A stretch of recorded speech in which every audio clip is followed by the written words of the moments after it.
Ezequiel, capítulo de número 37. Ezequiel, capítulo de número 37. Nós veremos os 14 versículos do capítulo 37.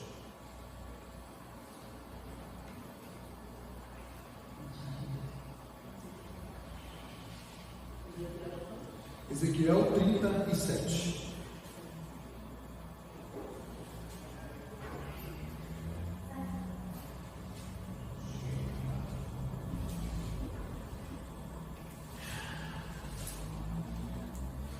O tema desta mensagem é: Deus quer te restaurar.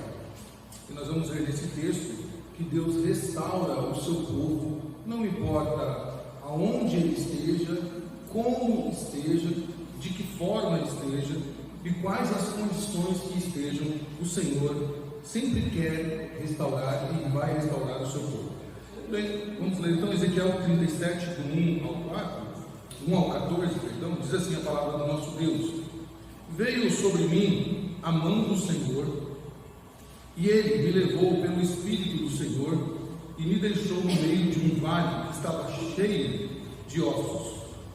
Ele me fez andar ao redor deles, e eu pude ver que eram muitos numerosos na superfície do vale, e estavam sequíssimos. Então me perguntou: Filho do homem, será que estes ossos podem reviver? Respondi: Senhor Deus, tu sabes.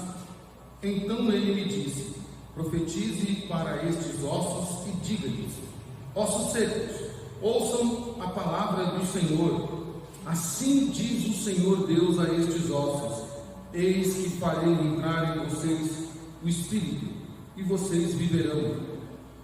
Porei tendões sobre vocês, e farei crescer carne sobre vocês, e o cobrirei de pele. Porém em vocês o Espírito, e vocês viverão. Então vocês saberão que eu sou o Senhor. Então profetizei como me havia sido ordenado. Enquanto eu profetizava, houve um ruído, um barulho de osso que batia contra osso e se ajuntava, cada osso ao seu osso. Olhei, e eis que apareceram tendões sobre os ossos. Cresceram as carnes, e eles se cobriram de pele, mas não havia neles o Espírito. Então ele me disse: Profetiza ao Espírito. Profetize, filho do homem, e diga ao Espírito: Assim diz o Senhor Deus: Venha dos quatro ventos, ó Espírito, e sopre sobre estes mortos, para que vivam. Profetizei como ele me havia ordenado. O Espírito entrou neles, eles viveram e se puseram em pé.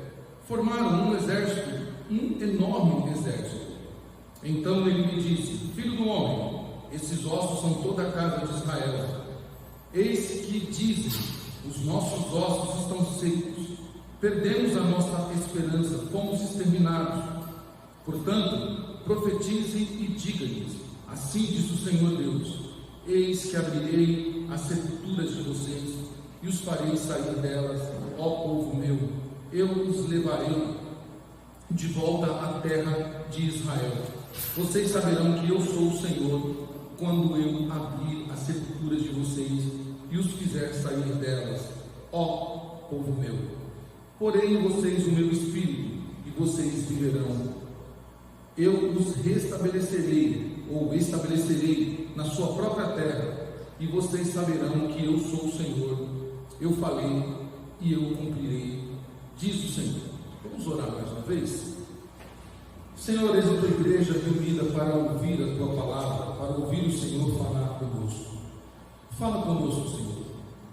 Fala aos nossos ouvidos e ao nosso coração, pois precisamos, Senhor, ouvir a tua voz. Necessitamos, Senhor, ouvir o Senhor falar conosco aquilo que tu queres, ó Deus Santo. Pai querido, somos carentes de direção, de posicionamento, e precisamos que o Senhor nos guie para que sejamos homens e mulheres obedientes a Ti. Também, Senhor Deus, oramos por Israel, teu povo, Senhor. Como profetizado por Ezequiel, o Senhor não abandonaria o teu povo. E o Senhor que permitiu que as tribos se separassem, mas também o Senhor profetizou, o Senhor usou Ezequiel para profetizar, dizendo que o Senhor as uniria de volta, como de fato o Senhor as uniu. E hoje nós temos um só povo, o povo de Deus, o povo de Israel. Ajuda-o, Senhor, também neste momento de tribulação, neste momento de guerra que estão vivendo. Guarda o teu povo, Senhor, contra todos aqueles que querem exterminar a nação de Israel.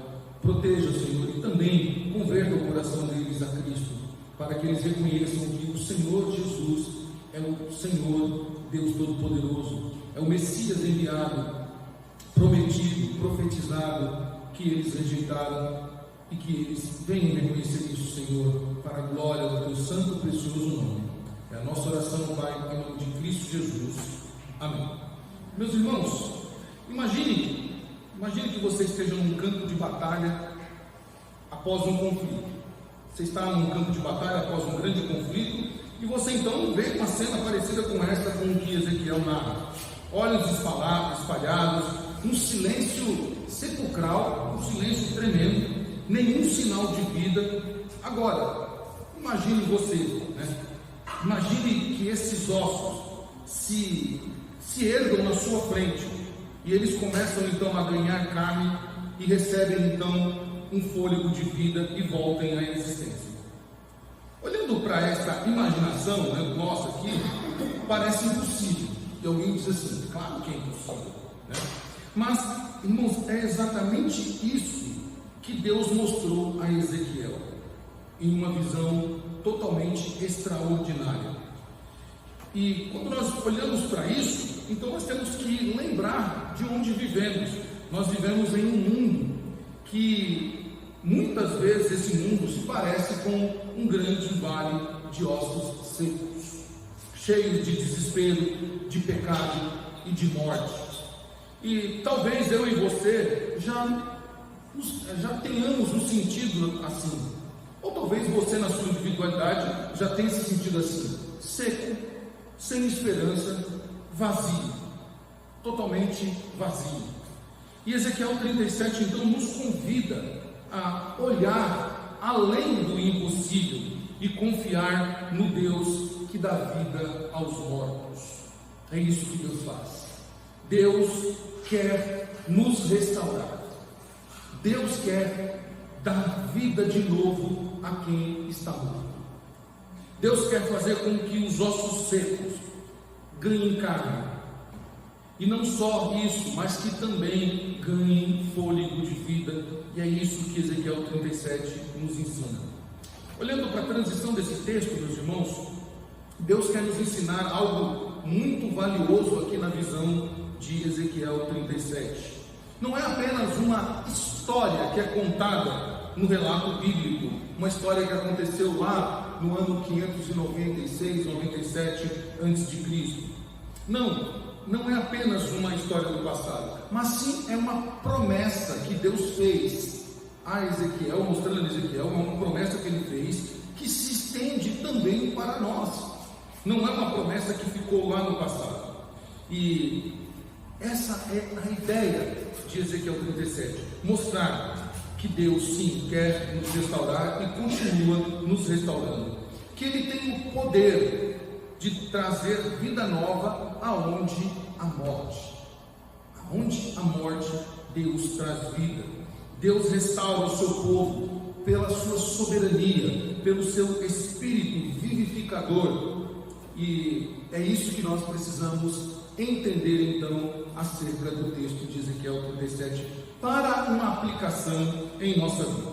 Bom, antes da gente fazer a exegese desse texto, é importante relembrar algumas coisas sobre a pessoa, sobre o tempo de Ezequiel. O profeta Ezequiel, ele profetiza, ele faz essa profecia, ele profetiza o seu livro, na verdade, durante o exílio babilônico. Os irmãos bem lembram, o exílio babilônico foi a resposta de Deus, tá, para os pecados, a idolatria e o abandono do povo dele ao Senhor. Isso aconteceu no ano 593 a 571 a.C. Tá? Judá, então, Israel do reino do norte já tinha sido levado cativo para a Síria. Agora Judá foi devastada e ela caiu ali pelo ano 586 a.C. Ela foi invadida, o templo foi destruído e o povo então estava exilado na Babilônia, cerca de 900 quilômetros longe de casa. Essa era a situação do povo. O templo destruído, exilados em 900 quilômetros longe de casa. Eles então se sentiam como?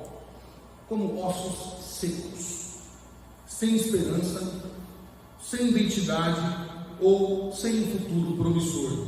É isso que se sentia em Israel. O próprio texto, no versículo 11, narra isso.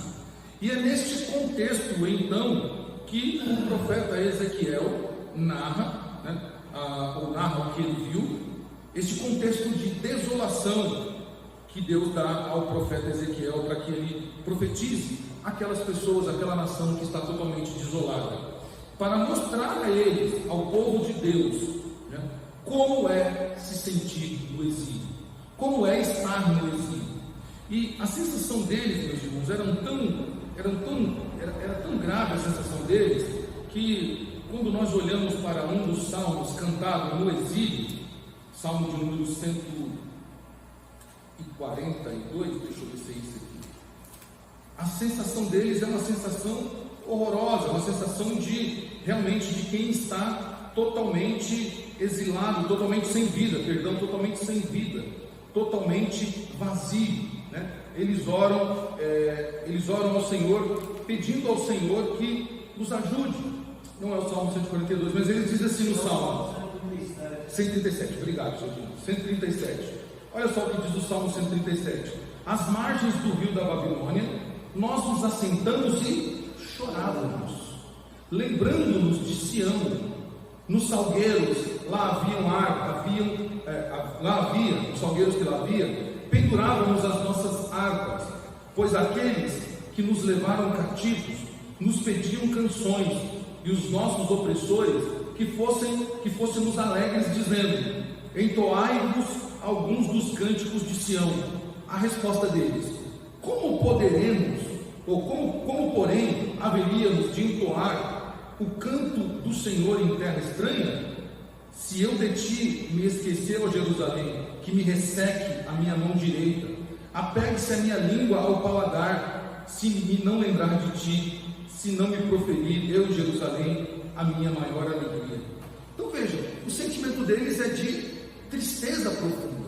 Eles se sentem vazios por dentro, se sentem como ossos secos, sem vida. Tá? Essa é a sensação que eles têm.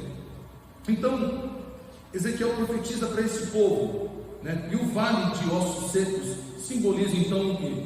Israel em sua morte espiritual e nacional.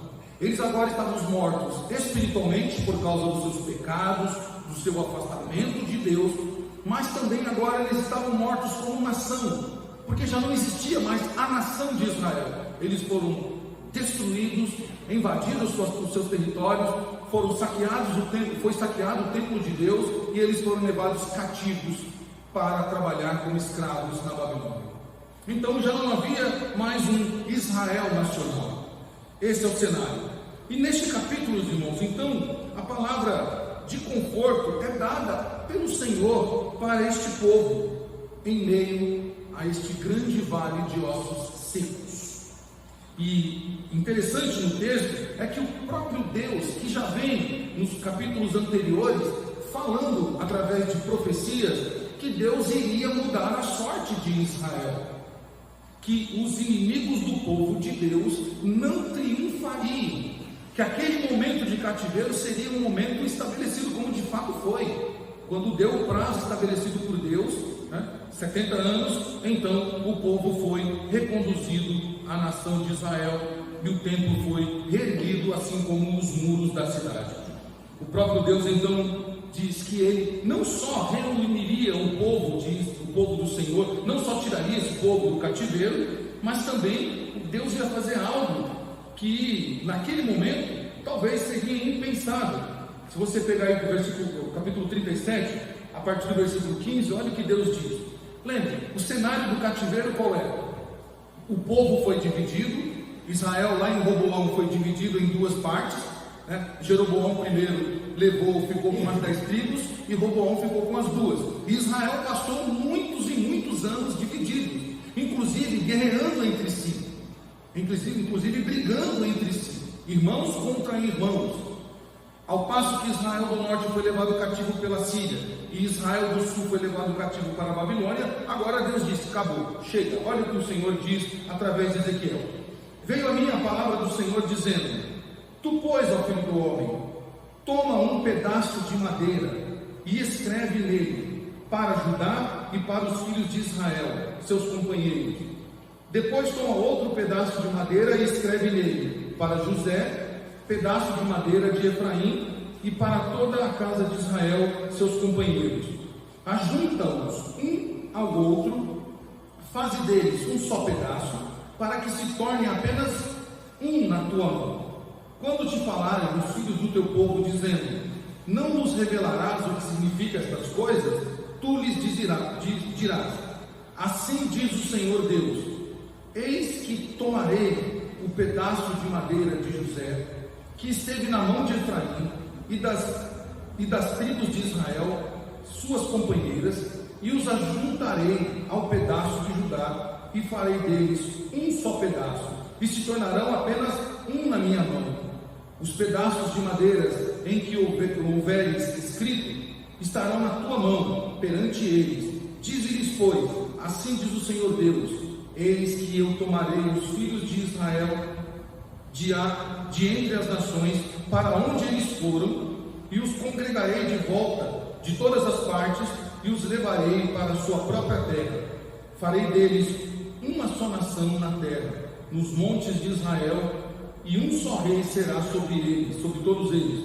Nunca mais, olha interessante, nunca mais serão duas nações, nunca mais para o futuro se dividirão em dois reinos. Nunca mais se contaminarão com os seus ídolos, tendo com as suas abominações, nem com suas abominações, nem com qualquer das suas transgressões. Livrá-los-ei de todas as suas apostasias em que pecaram, e os purificarei. Assim eles serão o meu povo, e eu serei o seu Deus. Irmãos, isso é muito glorioso. Eu não sei se você entendeu o que o profeta escreveu aqui. O profeta disse que aquilo que tinha acontecido, que tinha sido maldição, a separação do povo, agora Deus iria reunir o povo, e nunca mais eles se dividiriam em duas nações. Mas não só isso. Alguns entendem, eu acabo concordando com eles, que isso se cumpriu na prática em 1948, quando Deus reuniu todos os judeus espalhados do mundo. Israel foi devastado do mapa, Israel perdeu sua terra, Israel foi espalhado por todo o mundo, pelas perseguições que tiveram, ainda mais no período nazista de Adolf Hitler. Mas em 48, Israel foi trazido de volta à sua terra. Deus não se esqueceu do seu povo.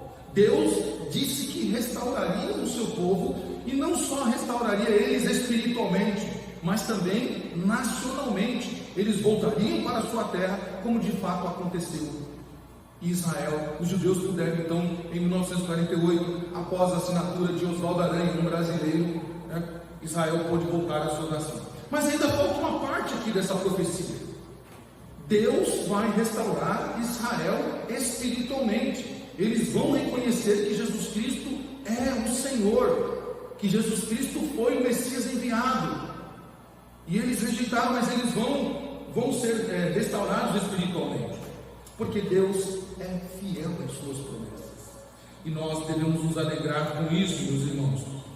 Com isso, então, o texto, capítulo 37, os 14 versículos, nos apresentam três coisas importantes que nós devemos aprender com essa visão de Ezequiel. Lembrando que aqui é uma visão que Ezequiel teve de um grande vale de ossos secos, e então essa visão simbolizava a morte espiritual e nacional de Israel, mas que Deus iria restaurar a situação deles.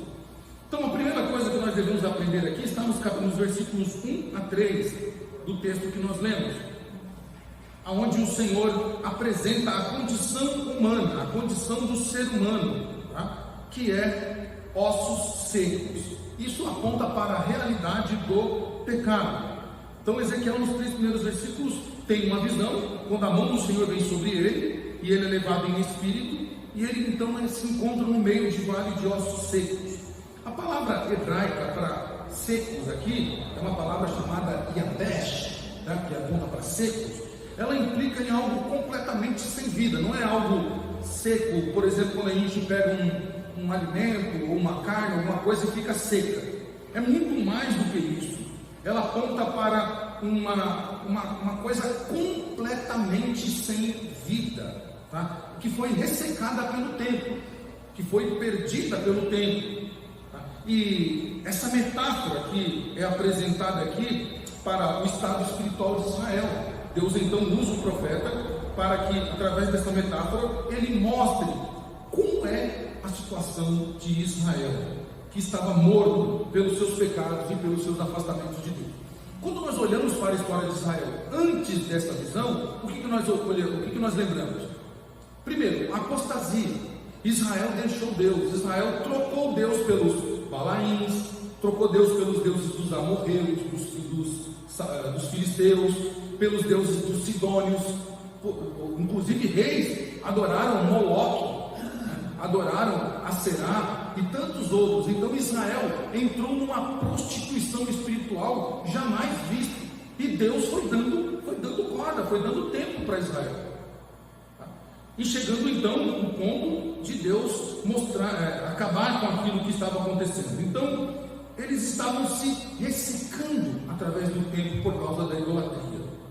Mas não só isso, meus irmãos, não só isso, tá? Essa morte que vai acontecendo lentamente por causa do afastamento de Deus, ela é gritante. O próprio profeta Isaías, no seu capítulo 59, ele narra isso, e isso é importante para nós lembrarmos, tá? A nossa condição humana, antes de ser regenerado pelo Espírito de Deus, era de ossos secos, e o pecado tem esta, não chama de benefício, mas tem este fator de nos ressecar.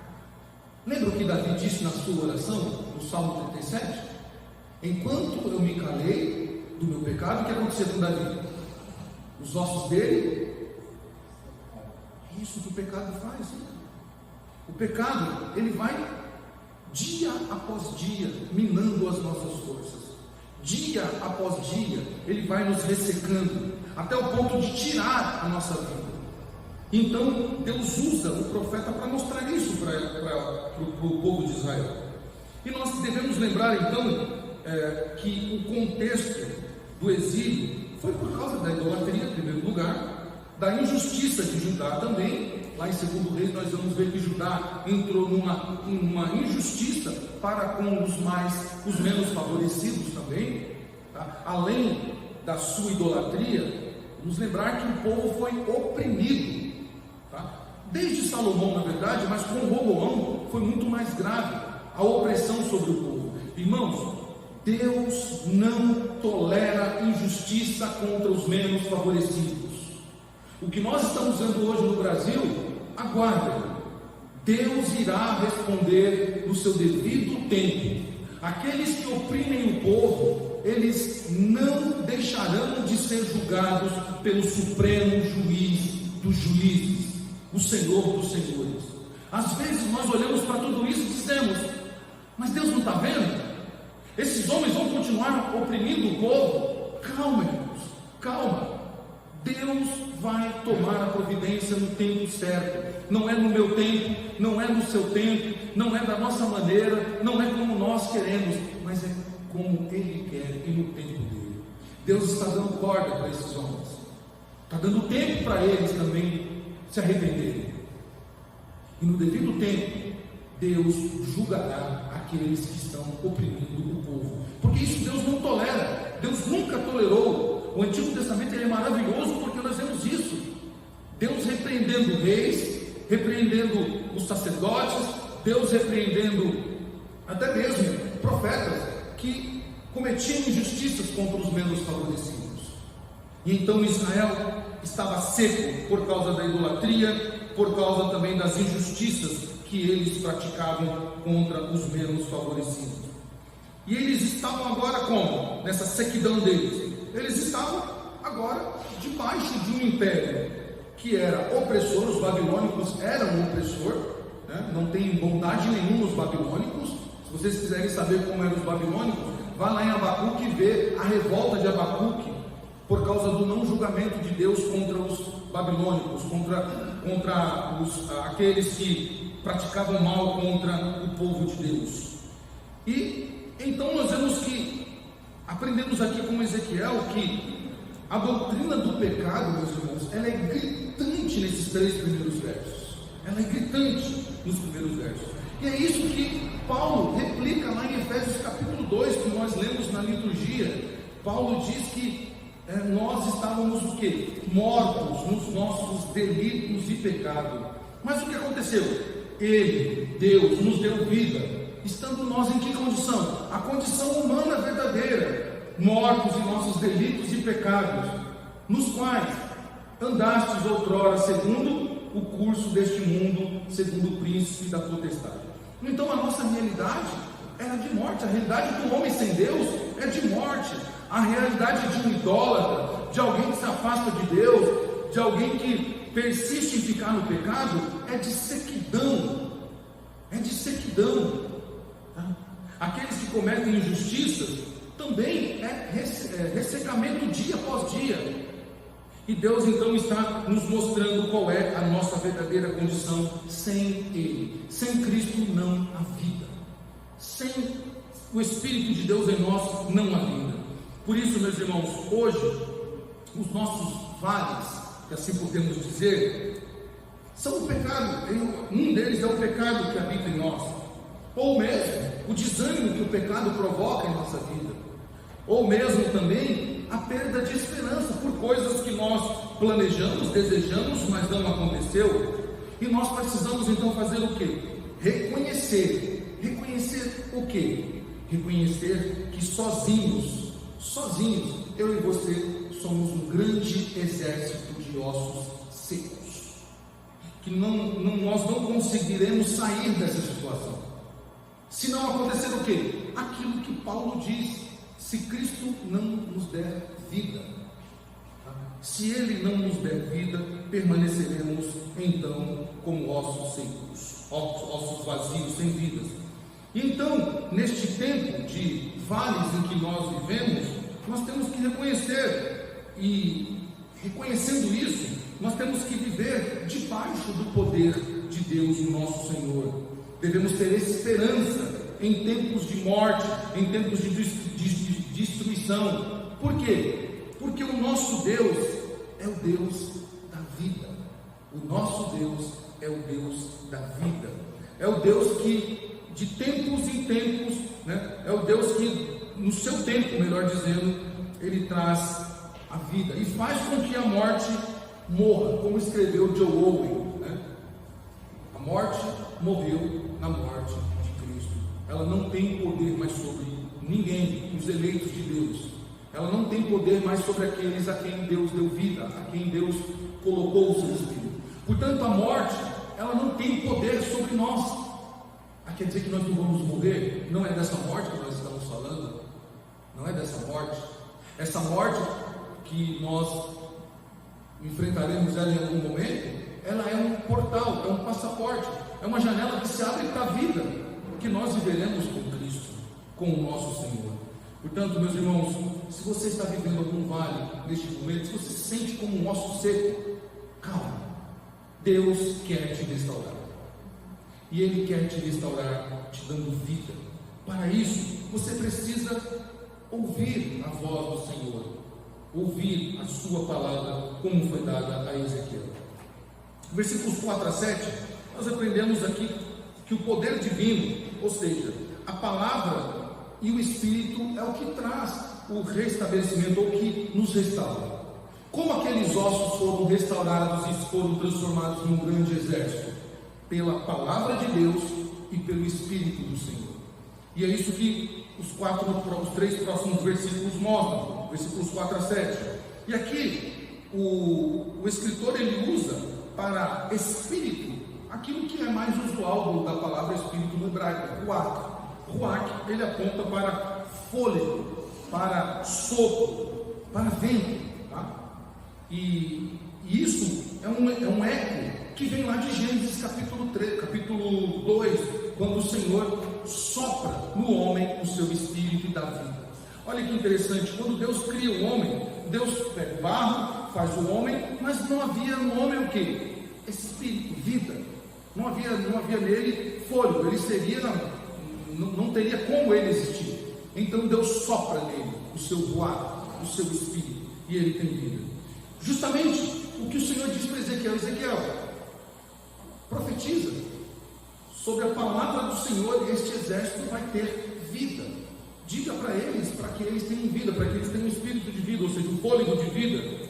E então Ezequiel obedece ao Senhor, e aquele exército então torna-se um exército vivo, né? E é interessante aqui que o meio pelo qual aquele exército, naquele vale de ossos, teve vida foi justamente pela palavra de Deus. Não foi um ato que partiu de Ezequiel, não foi uma varinha que Ezequiel pegou lá nos seus instrumentos e disse, sim, salabim, bim, todos vivam. Não, Ezequiel profetizou aquilo que Deus tinha dito a ele. Deus disse, Ezequiel, fala assim, assim e assim. E Ezequiel repetiu então o que o Senhor disse para ele, e sob a palavra de Deus e pelo Espírito de Deus, então houve ali vida, naquela visão que Ezequiel estava tendo. Então, por que o Senhor diz isso? Para que Ezequiel, lembrando que a visão é uma metáfora para a situação de Israel, que estava se sentindo seco, morta, desesperada, sem esperança, sem nada. O Senhor então diz para ele profetizar e soprar nele fôlego, não, para que o fôlego seja soprado naquele grande vazio de ossos, justamente por quê? Porque havia uma questão política na Babilônia, né? Eles estão na Babilônia, e havia uma questão que envolvia um fato político. Babilônia era temida pelas nações. Babilônia é quem dominava o reino antigo, tanto é que ela leva cativo não só Israel, como outros povos, a história vai mostrar isso, mas Deus mostra o seu poder sobre impérios e sobre a grande e temida Babilônia. Quando Ezequiel profetiza sobre a palavra de Deus, é Deus mostrando a ele para que ele transmita ao povo que o Senhor é poderoso para dar vida a quem está morto, e nem o império da Babilônia impediria a ação de Deus. A Babilônia podia dominar nações, mas Deus dominava todas as nações, inclusive a Babilônia tão temida e tão temida pelos seus adversários. Meus irmãos, é interessante nesse texto como nós podemos aprender aqui, né? A palavra pregada e o Espírito Santo são as ferramentas, né? O meio que Deus usa para transformar vidas. Não há outra maneira de uma pessoa sair do vale de ossos. Não há outra maneira da pessoa sair do seu estado de sequidão, do seu estado de mortandade, somente pela palavra do Senhor. É por isso que Paulo diz que a fé que nos é dada, ela vem pelo quê? Ouvir a palavra de Deus. Não é algo que nasce de mim, não é algo que eu produzo, não é algo que eu consiga trazer à existência, mas a fé para que eu creia em Deus, e somente por meio da fé que eu então sou vivificado. Isso só acontece por causa da palavra de Deus, somente pela palavra de Deus. Mas há algo ainda. Eu só consigo ter fé e ouvir a palavra se Deus colocar em mim o seu Espírito. Se Deus não põe em nós o seu Espírito, então nós não vamos conseguir crer, não vamos ter fé e não vamos ouvir a sua palavra. Por isso, irmãos, nós devemos louvar ao Senhor nosso Deus, que um dia olhou para nós, mortos nos nossos delitos e pecados, e colocou o seu Espírito em nós. para que nós pudéssemos receber a fé dada por Ele e então pudéssemos ouvir a Sua palavra e ter vida. Se nós estamos vivos aqui como estamos nessa noite, foi porque Ele providenciou o Seu Espírito sobre nós e também nos colocou a Sua palavra para que nós pudéssemos ouvi-la e, ouvindo a Sua palavra, pudesse gerar fé em nós para a glória de Deus. Por isso, devemos confiar nele, confiar em Deus, confiar no seu poder restaurador, porque aquilo que para nós, meus irmãos, parece que está morto, aquilo que parece que não tem mais jeito, seja pessoas ou seja mesmo algo em nós temos que confiar que Deus pode dar jeito, que Deus pode dar vida, que Ele pode mudar e pode restaurar. Nós dizemos isso quando falamos sobre evangelismo. Às vezes nos deparamos com situações que até mesmo coloca dúvida em nós. Será que essa pessoa pode um dia se transformar num cristão? Será que se uma pessoa que ela muda toda a sua configuração, biológica, que ela faz uma mudança radical em si, será que essa pessoa ela pode ser alcançada pelo Senhor? Será que um bandido, um marginal da pior espécie, pode então se transformar num cristão? Às vezes nós somos levados a duvidar dessa situação. Mas, irmãos, Deus é o doador da vida. Ele restaura quem Ele quer, e só Ele pode restaurar de fato, porque um dia Ele também nos restaurou. Um dia Ele nos tirou do grande vale de ossos secos e nos deu vida, e soprou em nós o seu Espírito, e aqui estamos para a glória de Deus Pai. E ainda, meus irmãos, versículos 12 a 14, nós vemos então a promessa restauradora do Senhor, a promessa redentora, vida nova e o pleno cumprimento desta vida nova em Cristo Jesus, nosso Senhor. No versículo 14 ele vai dizer: colocarei em vós o meu Espírito. Isto é uma promessa que foi feita, mas que foi cumprida, porque Jesus, antes de ir, Jesus disse lá em João 14, que Ele iria para o Pai, mas Ele deixaria com os discípulos o quê? O Consolador amado. E o Consolador amado faria o quê? Ele testificaria, nos conduziria a testificar o Evangelho. E quando Jesus então está com seus discípulos, antes dele ser assunto aos céus, ele sopra nos discípulos, e os discípulos então são cheios do Espírito Santo. Meus irmãos, essa palavra, essa promessa se cumpriu em nós, principalmente no período agora que nós chamamos de nova aliança, que foi prometida e foi cumprida em Cristo Jesus. Com isso, meus irmãos, a visão de Ezequiel nos ensina isso, que Cristo nos traria a nossa redenção, traria aqueles que estavam mortos, que aqueles que estavam sem vida, Cristo traria a redenção. E o penhor, como Paulo chama lá em Efésios, seria o quê? O Espírito Santo em nós.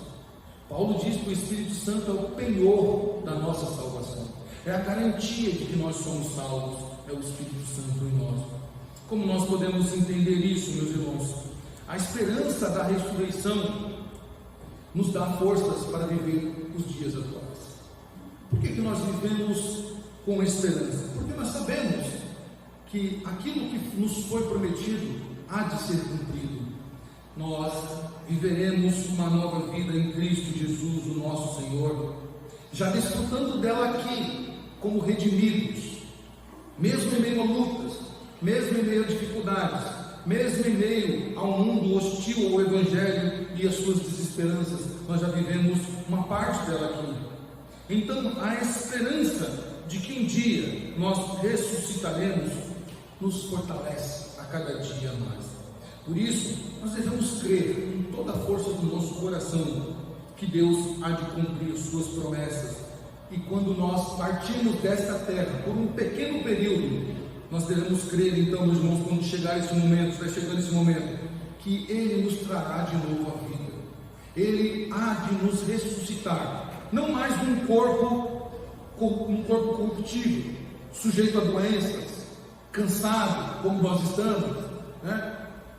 Corpo envelhecido pelo tempo, enfraquecido pelas lutas da vida, às vezes com limitações, nós ressuscitaremos num corpo incorruptível, em que a doença não será mais possível, em que as limitações não existirão, em que não haverá mais no nosso corpo falhas que nos impedirão de glorificar o nosso Deus todos os dias, para a glória dele. Haverá um tempo, meus irmãos, em que toda dor, tristeza, morte, doença, já não terá lugar mais na vida do povo de Deus. Isso em Apocalipse é profetizado também, dizendo que essas coisas já são passadas. Já não terá mais lugar na vida do eleito, porque isso já passou. Por quê? Porque Cristo venceu a morte.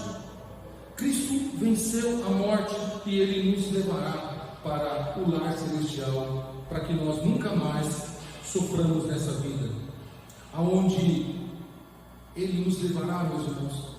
O lar celestial só há alegria, esperança, né, e plena satisfação por toda a eternidade.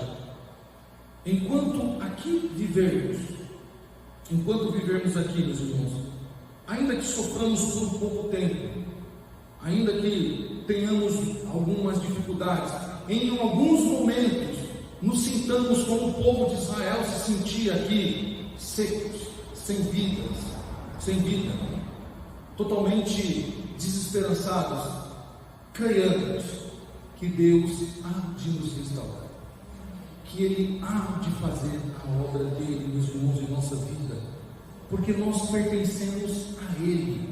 Sabe quem somos nós? Povo de Deus. Nós não somos povo de um presidente da República, nós não pertencemos a ministros supremos, nós não pertencemos a homens falíveis e corruptíveis. Nós somos povo de Deus, nação santa, raça eleita, sacerdócio santo do Senhor, separado para Ele. Nós somos as meninas, ou a menina dos olhos de Deus, e Deus sempre nos restaurará para a glória dele, meus irmãos. Concluindo, Ezequiel 37, ele nos mostra que mesmo nas situações mais desoladoras da nossa vida, Deus tem o poder de trazer restauração à minha e à sua vida. A visão de Ezequiel no Vale de Ossos Secos é uma poderosa metáfora de transformação espiritual que Deus operou no seu povo Israel, trazendo eles de volta do exílio. Talvez, e eu creio que esse é o sentimento, porque Salmos relata isso, aquele povo, ele não tinha mais esperança de retornar a Jerusalém. Ele não havia mais esperanças neles em tocar os seus instrumentos na cidade santa, diante do templo, da casa do bosque, né, diante das ruas de Jerusalém. Mas o Deus que se aliançou com o seu povo jamais os abandona. Deus oferece restauração, como ofereceu lá para Israel. Ele oferece a restauração hoje para mim e para você. Não importa o que aconteceu com você, não importa se hoje, nesse domingo, né, dia 29 de junho, não importa se a situação hoje ela não está a melhor, não importa se você esteja sofrendo, não importa se você está se sentindo como um ninguém. Deus te trouxe aqui porque Ele quer restaurar a sua vida. Deus te trouxe aqui porque Ele quer te dar vida, porque você não nasceu para morrer. Você não nasceu para viver uma vida de morte. Você nasceu para viver em Cristo Jesus, o nosso Senhor. Contudo, lembre-se do que nós lemos na liturgia. Jesus, dialogando com Nicodemos, diz que quem não nascer de novo não pode ver o reino de Deus. Por isso, nós precisamos viver a nova vida em Cristo Jesus, quando Ele nos transforma. Não é para que Israel voltasse a viver como eles viviam antes do exílio. Não era para cultuar os deuses dos sidônios. Não era para se prostrar diante de Baal e Aserá. não era para isso, para oprimir de novo os menos favorecidos, não, era agora para eles viverem para Deus, única e exclusivamente para Deus, e testemunharem a sua fé, obedecendo a palavra de Deus.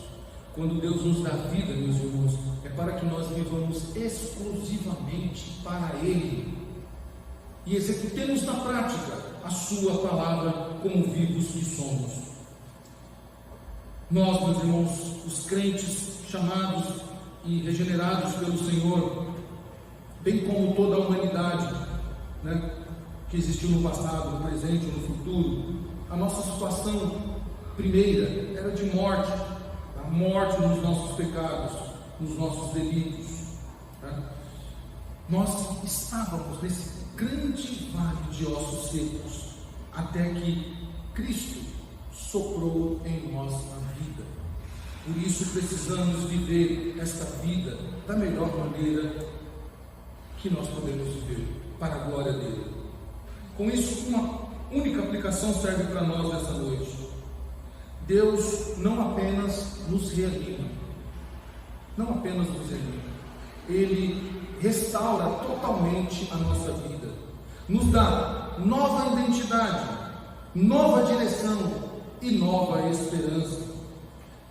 Mesmo que tudo pareça perdido, mesmo que você se sinta totalmente desconectado, mesmo que você se sinta totalmente desregulado, Deus é especialista em abrir sepulturas e dar um novo começo.